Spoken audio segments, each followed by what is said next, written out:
যুক্তরাষ্ট্র ও ইরানের মধ্যে স্বাক্ষরিত সমঝোতা স্মারক যদি কোনো কারণে ভেস্তে যায়, তবে তা দুই দেশের মধ্যে তৃতীয় দফায় বড় ধরনের সংঘাতের সূত্রপাত করতে পারে।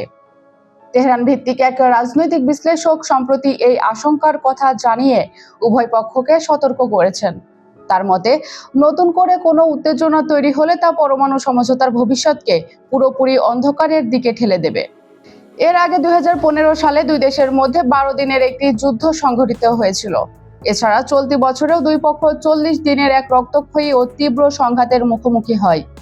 বিশ্লেষকদের মতে, পূর্ববর্তী এই দুটি যুদ্ধের ধাক্কা কাটিয়ে ওঠার আগেই যদি আবারও নতুন কোনো সংঘাত শুরু হয়, তবে তা পুরো মধ্যপ্রাচ্য অঞ্চলের জন্য চরম বিপর্যয় ডেকে আনবে।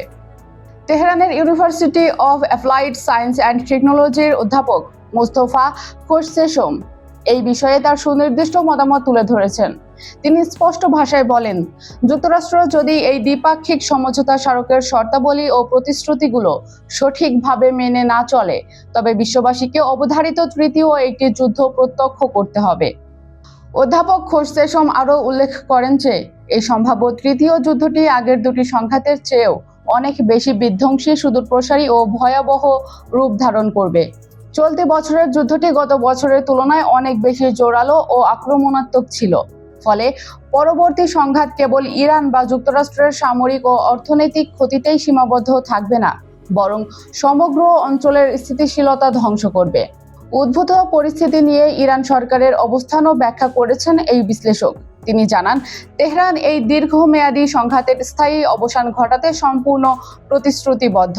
ইরান কোনোভাবেই নতুন কোনো যুদ্ধের উস্কানি দিতে চায় না এবং তারা এই অঞ্চলের শান্তি বজায় রাখতে আন্তরিক। বর্তমানে ইরান কূটনৈতিক পন্থা সফল করার জন্য তাদের সর্বোচ্চ চেষ্টা ও প্রচেষ্টা চালিয়ে যাচ্ছে, কারণ দেশটির নীতি নির্ধারকরা খুব ভালো করেই জানেন যে তৃতীয় দফার এই যুদ্ধ কেবল মধ্যপ্রাচ্যের জন্যই নয়, বরং এর বাইরেও বৈশ্বিক রাজনীতি ও অর্থনীতির জন্য একটি বড় বিপর্যয় নিয়ে আসবে। মিশকাতুল সুইটি, খবর সংযোগ।